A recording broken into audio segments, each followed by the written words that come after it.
លើលោកគ្រូនឹងបង្ហាញពីរបៀបកំណត់ page setup នៅលើ page យើងវិញម្ដងថាយើងក្រោយពីយើងចេះវាអត្ថបទជាអីតើមុននឹង print គឺត្រូវរៀបចំអត្ថបទនឹង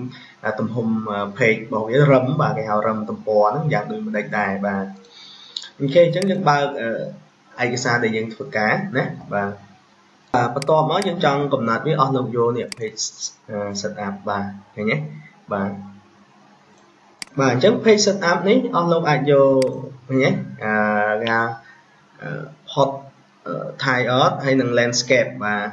hot portrait បាទ portrait ហ្នឹងគឺกระดาษបញ្ឈរបាទ landscape ហ្នឹងគឺយើងដេកណាទៅជាដេកវិញបាទអញ្ចឹងយើងអាចយកតម្រង់ប្រភេទតែយើងចង់រៀបឯកសារជាกระดาษបញ្ឈរឬក៏ប្រភេទជាกระดาษដេកណាបាទណាឃើញទេបាទជាបន្តហ្នឹងគឺយើងអាចជ្រើសរើស matching បាទនេះ matching យើងចង់ជ្រើសរើស matching ប្រភេទណាបាទដែលយើងចង់បាននេះគឺប្រភេទតម្រង់វាមានស្រាប់ហើយបើនេះវាមានច្រើនទៀតឃើញទេបាទប៉ុន្តែបើអស់លោកចង់ custom ដោយខ្លួនឯងអស់លោកអាច click លើគេហៅថា matching custom matching ណាបាទអញ្ចឹងវានឹងចេញរឹមមកបាទនេះជាតម្លៃ default វាបាទប៉ុន្តែបើសិនជាអស់លោកបើកដំបូងវានឹងចេញជាគេហៅថានេះសញ្ញាបែបនេះបាទអញ្ចឹង default វាអស់លោកអាចចូលក្នុង advanced option បាទហើយ advanced បាទនេះកន្លែង show measure វានឹងជាទូទៅវាចេញជា inch ណាបាទជា inch អញ្ចឹងពេលអស់លោកយក custom មកបាទវានឹងចេញ inch ហេប៉ុន្តែដើម្បីកុំឲ្យវាពិបាកអស់លោកគួរតែកំណត់វានៅក្នុង file យក option បាទហើយយក advanced បាទហើយកំណត់កន្លែង measure វាហ្នឹង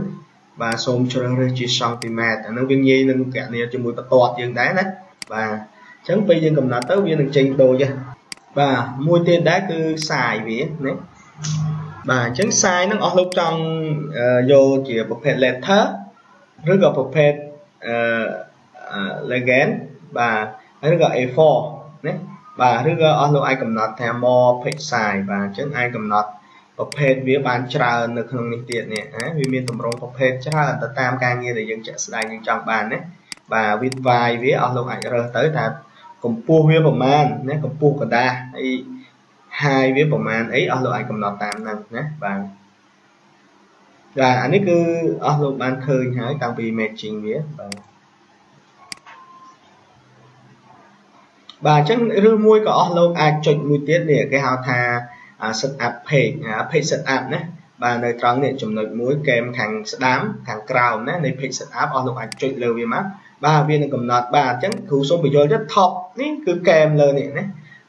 កម្រាស់កែមនេះបាទដល់ពេល left គឺកម្រាស់ខាងនេះនេះបាទហើយដល់ពេល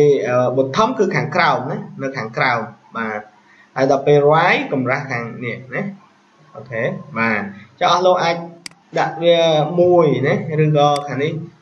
វាមួយដែរវាបើសិនជាខាងឆ្វេងយើងកឹបសភៅយើងអាចយកមួយកន្លះទៅណាសម្រាប់ឲ្យគេអាចកឹបបានហើយខាងក្រោមមួយដែរវាស្មើគ្នាឃើញទេ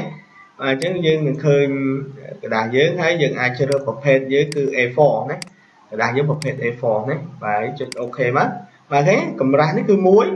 យខាងនេះគឺ1កន្លះសង់ទីម៉ែត្របាទអញ្ចឹងកែមខាងក្រោមនេះគឺមួយដែរដោយសារវាអត់តន់ចេញនេះអស់លោកអាច enter រហូតមកបាទនេះគឺកម្រាស់វាបាទខាងក្រោមនេះគឺ1ឃើញទេបាទខាងហ្នឹង1នេះ1ដែរនេះខាងនេះ1កន្លះបាទនេះគឺការកំណត់ page setup វាបាទអញ្ចឹងលោកគ្រូសូមបកស្រាយឡើងវិញដែរគឺទី1គឺការកំណត់យើងយក page setup យើងគឺកំណត់រឹមវាទី1នេះយក tab page layout បាទបន្ទាប់មកអស់លោកកំណត់ matching វាមួយណាក៏បានឃើញទេបាទ matching ហ្នឹងគឺឆ្វេងស្ដាំលើក្រោមបាទហើយក៏មួយទៀតគឺយើងអាចយកกระดาษរបស់យើង portrait បាទឬក៏ landscape กระดาษបញ្ឈរឬกระดาษដេកណាបាទហើយនឹងមួយទៀតទំហំប្រភេទกระดาษយើងជា A4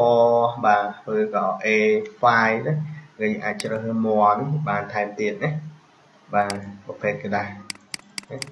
អូខេបាទអញ្ចឹងមានតែប៉ុណ្្នឹងទេបើសិនជាមានបញ្ហាអាចតាក់ទងនឹងសួរលោកគ្រូនឹងបង្ហាញថែមទៀតណាអាចស្គាល់ឈ្មោះគ្រូដែរគូឈុនបាទ MSIG បាទហើយលេខទូរស័ព្ទ016 7 77 1 77 và rồi có 0 92 7 46 8 55 đấy và hỡi eju bà này và cái thi hay eju bà rất đó này nhưng bà riêng hỡi tụ ai đâu qua bị xẻ đấy thế và bà ở con tràn tại bàn tạm đàn